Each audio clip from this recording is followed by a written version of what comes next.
자, 두 번째. 자, 향후 공급 가문에 대한 우려가 이제 큰 상황인데요. 자, 어차피 분양을 해보았자 분양이 잘 되지 않기 때문에 자, 금리가 내려가고 시장 상황이 좋아지길 기다리겠다는 건설사 입장이지만 금리 인하의 시기가 언제 올지 그리고 다시 부동산 시장이 좋아질지 확신할 수 없는 상황이 만약에 길어질 경우라면 더욱더 공급의 시기는 뭐 잠깐 안 좋을 수도 있지만 시장이 자 근데 향후 공급의 시기는 더 늦어지고 그러면 향후 2년 후뿐만 아니라 당분간 몇 년 동안 적절한 분양가의 부동산 공급 물량이 나오지 않을 시간이 길어질 수 있는 그런 염려 때문에 지금 구조조정을 하려고 하는 건 아닌지에 대해서 또 한번 살펴봤고요. 자, 근데 한편에서는, 자, 부동산 시장 활성화 시키려면 지금 분양가를 낮춰야 되는 부분도 있긴 하지만, 이제 기존의 이제 주택이 지금 매물로는 쌓여있는데 거래가 잘 안 되니까, 취득세를 좀 완화를 해야 된다라고 부동산 중개 사장님들께서 얘기를 합니다. 취득세가 너무 높으니까 거래가 안 된다. 그래서 취득세를 좀 낮춰야 되지 않겠느냐, 이런 얘기가 나와요. 자, 그리고 세 번째. 부동산 시장을 활성화시켜서 내수를 살리려는 의도인가입니다. 자, 여러분들 지금 무슨 문제가 있냐면요. 부동산 시장을 활성화시켜야 되는 정부의 속내가 있지 않는가. 부동산 가격이 올린다는 거가 아니고 거래를 좀 활성화시켜야 되지 않겠는가라는 정부의 고민이 좀 보인다. 이런 생각이 좀 들었거든요. 네, 제 개인적인 생각입니다. 자, 그 이유는 뭐냐면 현재 한국 경제 원래 성장률이 2.5%랍니다. 수출이 잘 됐어요. 현재 수출은 좋고 좋은 상황입니다. 자, 하지만 고물가 고금리로 내수 회복이 지금 미약한 상태예요. 자, 그 이유는 현재 수출은 좋고 건설 경기는 지금 더 꺾여서 그로 인해서 내수 경기가 안 그래도 좋지 않은데 앞으로 더욱더 좋지 않을 수 있다는 염려 때문일 수도 있다. 자, 다행히 2023년 초를 저점으로 경기가 미약하기는 하지만 개선되고 있고요. 반도체를 중심으로 수출이 회복되면서 경상수지가 개선되는 흐름을 이어가고 있는 상황입니다. 그리고 외환 보유액이 4,130억 달러 수준에서 큰 변동 없이 물론 좀 빠져나갔다고 해요. 외환 보유액이 좀 빠져나갔다고는 하지만 안정적으로 유지되고 있고 단기 외채 부담도 줄어들었기 때문에 부동산 PF 문제 등이 산정하고 있음에도 불구하고 단기적으로 금융 시스템 디폴트 리스크로 번져갈 가능성은 낮다고 합니다. 아까 살펴봤더니 그냥 이자만 내고 좀 그럭저럭 버티고는 있었구나 이런 게 좀 보이죠. 물론 안 좋은 건설사도 있지만 그런데 문제는 환율이라고 합니다. 환율. 자, 환율인데 지금과 같은 킹 달러 슈퍼 엔저가 장기화될 경우 지금 그래도 이제 지금 수출이 좋다라고 하지만 앞으로 수입 물가 관리가 어려워지고 그러면 내수 회복이 안 그래도 좋지 않은 상황인데 지금 상태에서 내수 회복 기조가 더 꺾일 가능성이 크기 때문에 원화가 과도하게 저평가되면 좋지 않다고 합니다. 자, 기획재정부에 따르면요. 자, 지난해 정부의 재정 수지는 총 수입 573조 9천억으로 총 지출은 610조 7천억으로 36조 8천억 정도 적자라고 합니다. 네. 자, 수출은 좋았지만 그래서 통합 재정 수지에 사회보장성 기금 수지를 더한 실질적인 재정 상태를 보여주는 지표인 관리 재정 수지는 87조 원 적자라고 합니다. 자, 그래서 적자 폭은 올해 들어 더 확대되고 있는 상황이에요. 그래서 보기는 좋지만 적자 폭이 더 확대되고 있다고 합니다. 그래서 재정 적자가 지속될수록 국가 빚은 늘어나며 한국 경제를 압박하는 요인으로 작용하기 때문에 아까 환율이 중요하다 그랬잖아요. 그래서 원화 가치를 떨어뜨리게 된다. 자, 그러면 지난해 말 기준 국가 채무는 1126조 7천억으로 전년 말보다 59조 4천억 정도 증가해 역대 최대치를 기록했는데요. 이런 상황에서 자, 이거 내수 회복을 해야 되기 때문에 자, 야당이 주장하는 전국민 대상 25만 원 지급은 자, 이거 지급해서 내수 회복을 좀 해보자라는 의견을 냈나 봅니다. 근데 그러면은 총 한 15조 원 정도 되는데 근데 그거 가지고 내수 회복이 되겠냐? 내수 회복보다는 재정 수지 악화를 통해서 원화 절하를 가속화시켜 우리 경제의 기초 체력을 저해할 가능성이 크다라고 의견을 내는 분도 있습니다. 자, 왜 내수 회복을 시켜야 되는가?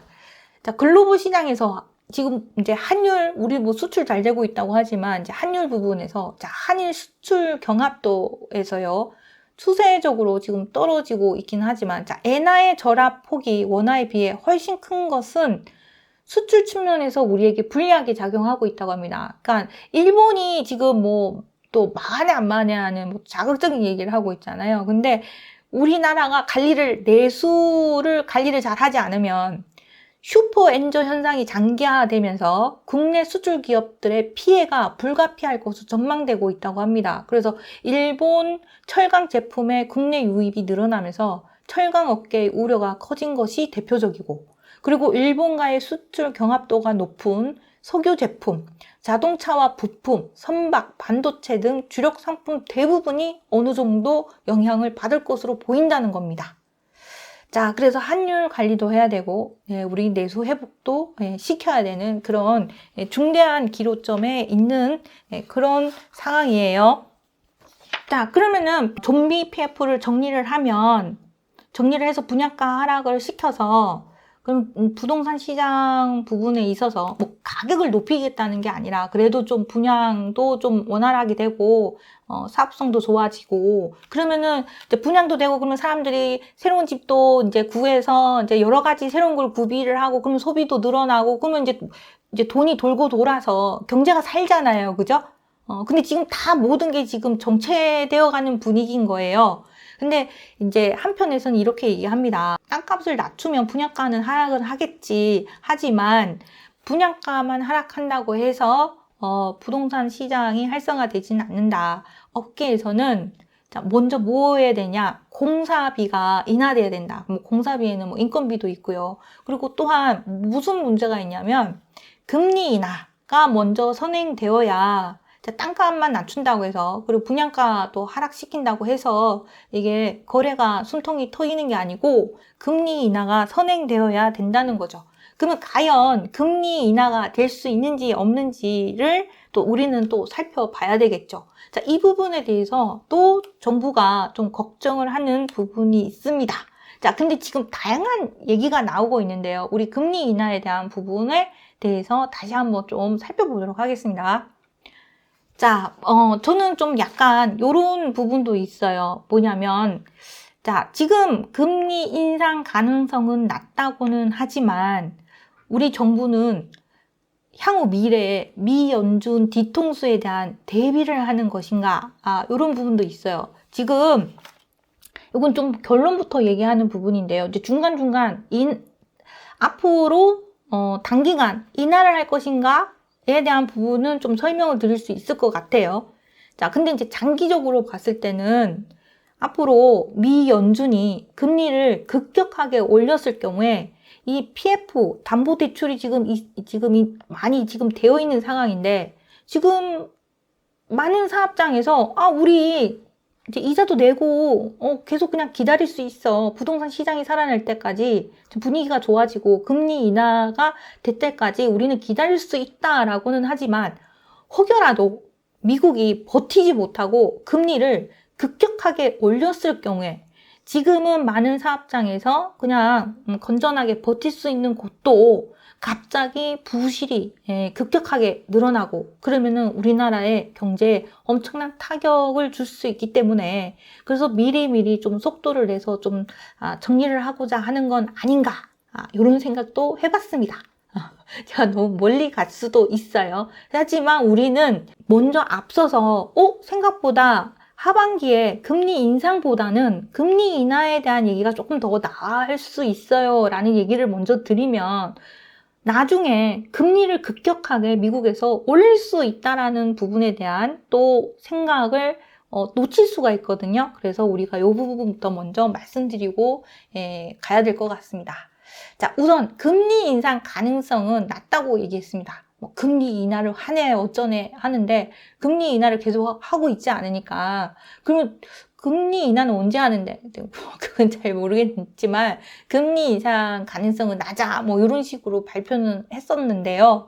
하지만 자, 여기 지금 미연준 금리를 5.25에서 5.50%로 6회 연속 동결을 했고요. 금리 인상 가능성은 낮다라고 2024년 5월 초에 발표는 했었습니다.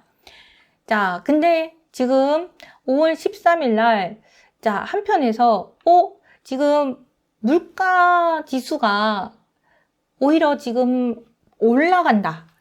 한편에서 지금 물가 지수가 뭐 2%대에 가는 게 아니라, 생각보다 좀, 이제 뚜껑 또 열어봐야 되긴 하지만, 물가 지수가 다시 올라가서 금리 인하에 대한 기대에 찬물을 끼얹을 수도 있긴 하지만, 또 한편에서는 미국 제조업 서비스업 구매 관리자 지수 추이가 양호해져서 그래서 금리 인하를 할 수도 있겠다라는 또 내용도 나옵니다.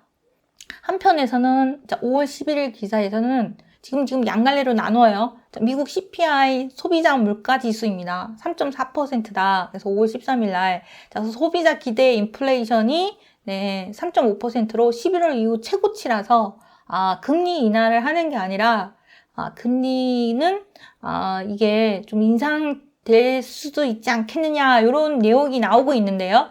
자, 게오르기에바 총재는 6일 미국 로스앤젤레스 베버리힐스 힐튼 호텔에서 열린 밀컨 컨퍼런스에서 세계 금융체계의 현황이라는 소주제로 대담회에 나섰는데요. 자, 이때 게오르기에바 총재는 미국이 경제는 좋지만 인플레이션도 꽤 견고하게 나타나고 있다며 연방준비제도가 추가로 금리를 올려야 하는 질문에 다음과 같이 말했다고 합니다.